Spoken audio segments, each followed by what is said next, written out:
Alright, we're back for more Churchill. And this is turn 6, and we have reached the decision segment. And I'm going to try to blitz this along and see if we can't get to the war phase this time. So let's go ahead and get started without any fluff. So, first things first is directed offensives. There's one. The U.S. owns his own directed offensive, and I'm going to put it right there. I'm not ready to go after kamikazes yet. But I guess I should be. Okay. Directed offenses. Conditional issues. There are none. You move on to production determination, or just call it. We determine how many productions we have. There's nothing unusual here. This one did not get won by anyone. UK won its own, so everyone just has their production, with the exceptions that one was put here by the conference card, and this, as was this for the Russians. So it's the only unusual thing there. So now we go into allocation, and everyone gets to decide there. Yep, the rule is in the books.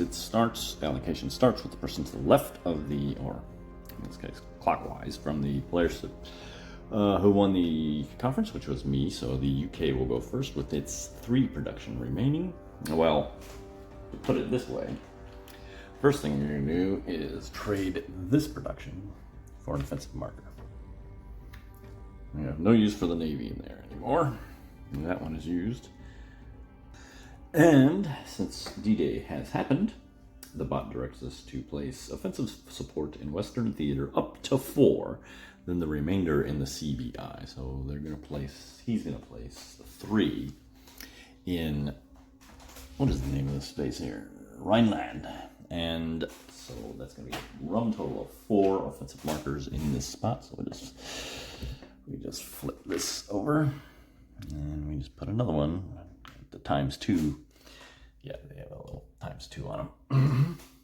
Okay, and that will take care of all UK's production. We move straight to the Soviets, who have 1, which they must put in the Arctic. So this is going to be 3, and this is going to open up some supplies for them. And open up this as a political space. So there's 3 Navy markers here now. That one is used. The remainder, of course, there's no other way around it. Will certainly be in. The remaining 2, that is, will be in the Rhineland, or Belarus. Okay, that leaves me with 6 production issues.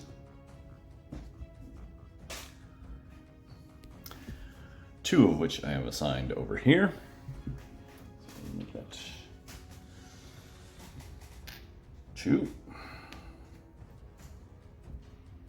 And with the remainder, I'm going to go 2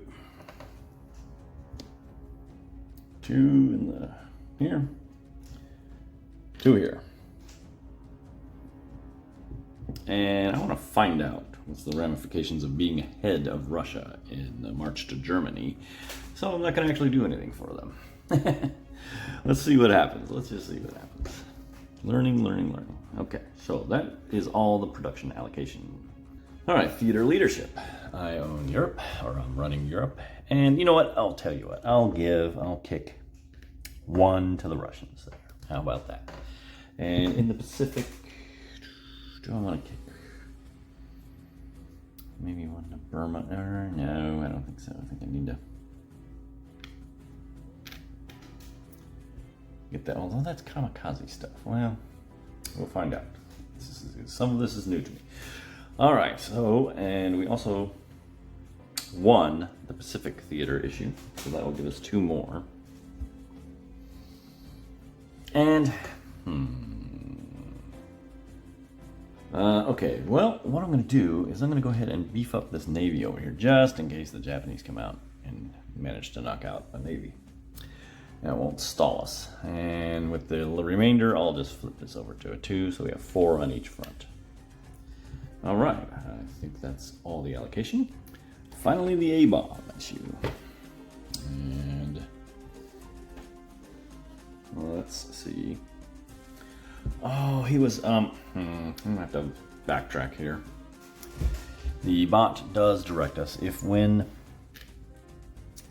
the Russians do win a Paul Mill issue, which they did, they're going to use one of their productions to trigger that. So they're actually going to lose one at that front. And so, yeah, a little correction there. And finally, A-bomb research, we're rolling for a 4 or higher to advance. A 1. Not happening, but because the Russians won it, they're actually ahead of us. And I need to get this to the end, otherwise the Russians are going to pick up 3 victory points. So that is the decision segment. Let's go ahead and plow ahead into the war phase. Oh, before that, and there's another issue we didn't resolve. And so we got the A-bomb issue, we got the Pacific Theater issue, which goes here. But we forgot our global issue. Yeah, UK won that. So they're going to pull this one that was over here. Over here, what does that mean? That means free Europe. All players can place political alignment markers in all countries without restriction. There is no restriction on clandestine network placement. Now, when they say all countries in Europe, that is, they don't mean colonies. These are the colonies down here. The Russians will place their clandestine networks first. They have the most at 3. And so we will roll for their first one. A 5 and a 3. Which is the Dutch East Indies, which does kick into that. So they cannot place the clandestine network there. The next one goes to 4-4. Now we've seen 4-4 a bunch of times. That is our friend the Middle East, and there as well. He is totally dominating there. So nothing goes there. And one more roll. And a 5-4. 5-4 is Poland, which will knock that out and put, which will, yeah, there was an American one here. Sorry, I didn't show you. And we're going to replace it. Oh, no, it just cancels it out. So that is a free spot now.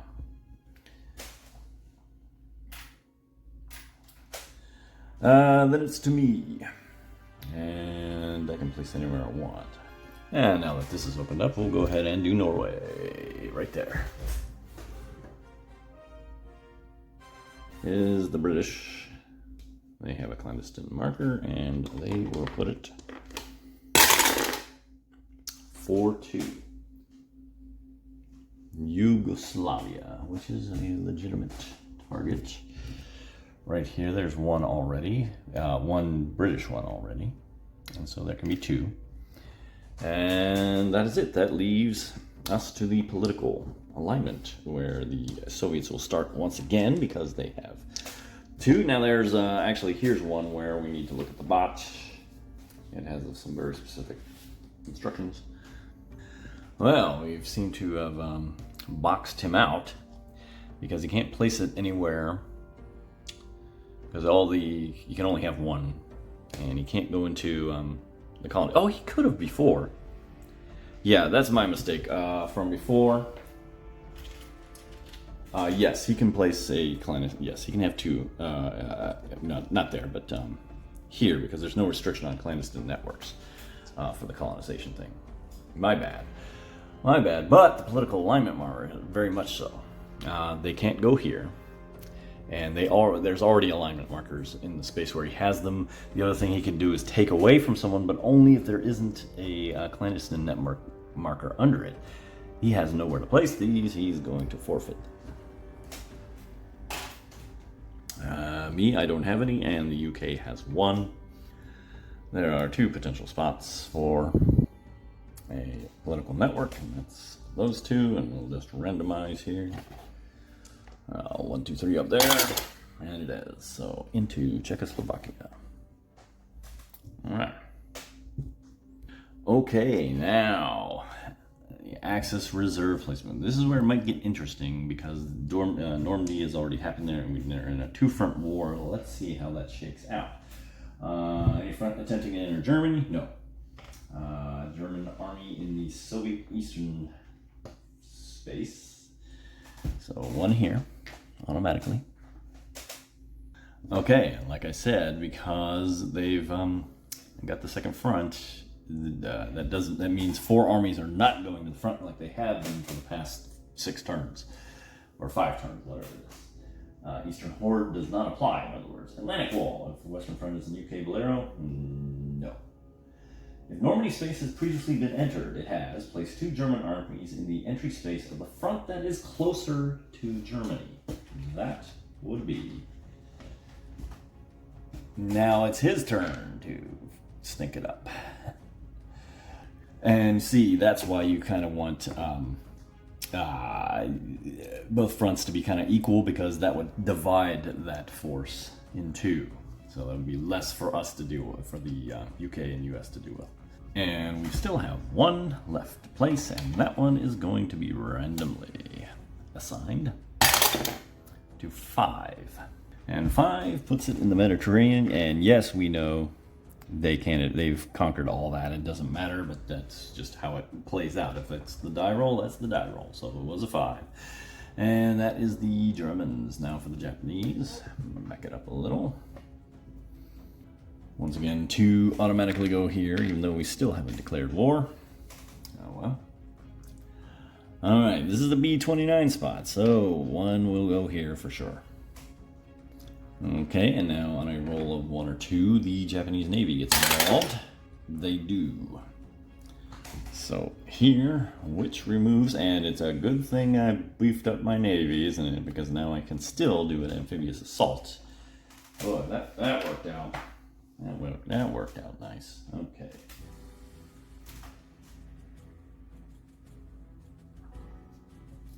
But on a 1 to 4, that Navy is gone forever. It is. Bye-bye. No more Navy for the Japanese. Okay. That leaves 1 left. Army, that is. And we will roll for its placement. 5, which is here. All right. Yes. The stage is set for our front advancement. All right. Let's start at the top. Wow. That's a lot of Germans trying to stop us. Okay, so 1, 2, 3, 4. We take away to offset the Germans, and this is a front of 1, 2, 3, 4, 5, 6. 6 or less. To advance that front, where is my dice? Right there. And 4. We will advance. Boom. We have made it to the Rhineland. And it's going to get us 2 points if we don't go any further. Mediterranean doesn't count. And Eastern Front. Amazingly, we actually have a chance this time. But it's not much of a chance. So it's a base of 2, 3, 4. So we have to roll a 4 or less, which we did last time, but can we do it again? 2, yes, they are gonna march in to Belarus. Down we come here. Doink, nothing gonna happen there, they're not moving. Same here. They haven't declared war yet, so those Japanese are tied up there. Here is where the action is gonna be. And for here, we're gonna subtract 1 for offset, and we have a base of 2. And 3, 4, 5, 6, 7, 8 or less to get through there. That should be a, I don't want to say it. Yes, we will advance. And we are now in B-29 range. That does factor into the surrender of Japan, if we ever develop the A-bomb, I think. I haven't really looked at that part yet. I'm getting ahead of myself here too much. Over here we are eligible for Amphibious Assault, and we have a base of 2, 3, 4, 5, 6, 7, 8, 9, 10. Actually, if we roll a straight 10, we break through. Natural 10, that is. And so here we go. 9. Ooh, just missed it. Okay, but we are going to march in, and this is kamikaze. Yeah, as soon as we advance in there, we lose the naval marker to kamikazes. That is it. That is the end of turn 6, or conference 6. And we are on the move. We are very close to ending this war. We have 3 more turns to do it. I think we're well in range for doing it. Here's a little... I think we're in good shape. Join us next time when we start Conference 7. Thanks for watching.